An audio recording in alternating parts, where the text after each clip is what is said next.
Hello everyone and welcome back to our channel. My name is Ayush Kumar Singh. I am a legal intern in Lexis & Company. So basically today we are going to have a discussion on the introductory part of the copyright. Bennett Convention 1886 states that copyright protects literacy and artistic work. In the area of law, literary and artistic property falls within the legal framework of intellectual property. They can be considered as the mind work of the owner or the author. In any protected work, the owner may use the work as he or she wishes. The copyright basically prevents other from using the original work without the owner's authentication. However, it can be said that the copyright is an exclusive right given to the owner.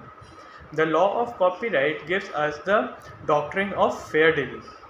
The term fair dealing is undefined in the statute. It is a legal doctrine which permits limited use of the copyrighted work to any person without authentication of the owner. The fair dealing depends on the following four factors.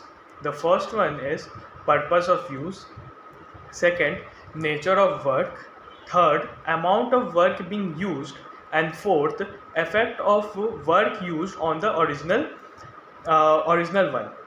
The High Court highlighted two important points in regarding of fair dealing.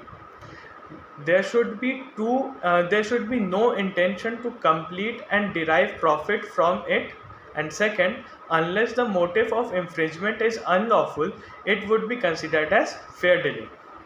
So, rights protected by copyright are basically of two types. The first one is economical right.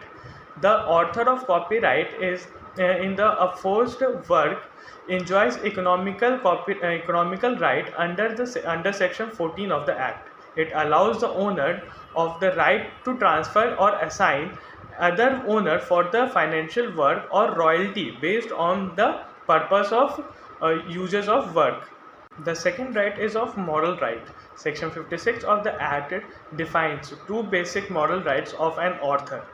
It remains with the original owner of the work and cannot be transferred. It can be used for economical benefits, but the right will still remain with the owner. So basically, economical rights include right of reproduction, right of public performance, broadcast and communication to the public and making available, right of transfer and adaptation. And moral rights include right of attribution and right of integrity. So now moving on, licensing and assignment of copyright. Assignment.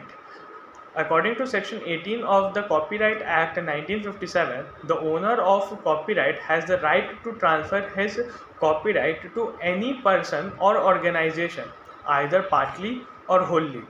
The effect of assignment is that the assignee become entitled of all the right related to the copyright of the assigned work.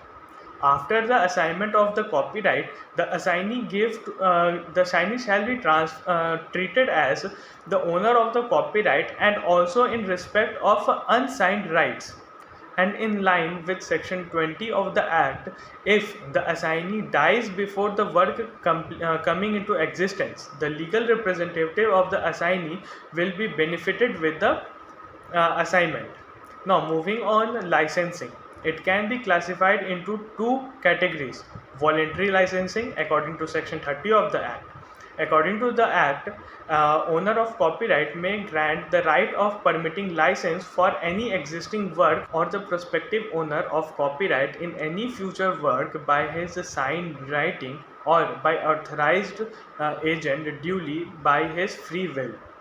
Now, second is compulsory licensing. According to section 31 of the Act, the term used for the statutory licensing, which gives an exclusive right to do an act without the prior permission of the owner of the copyright.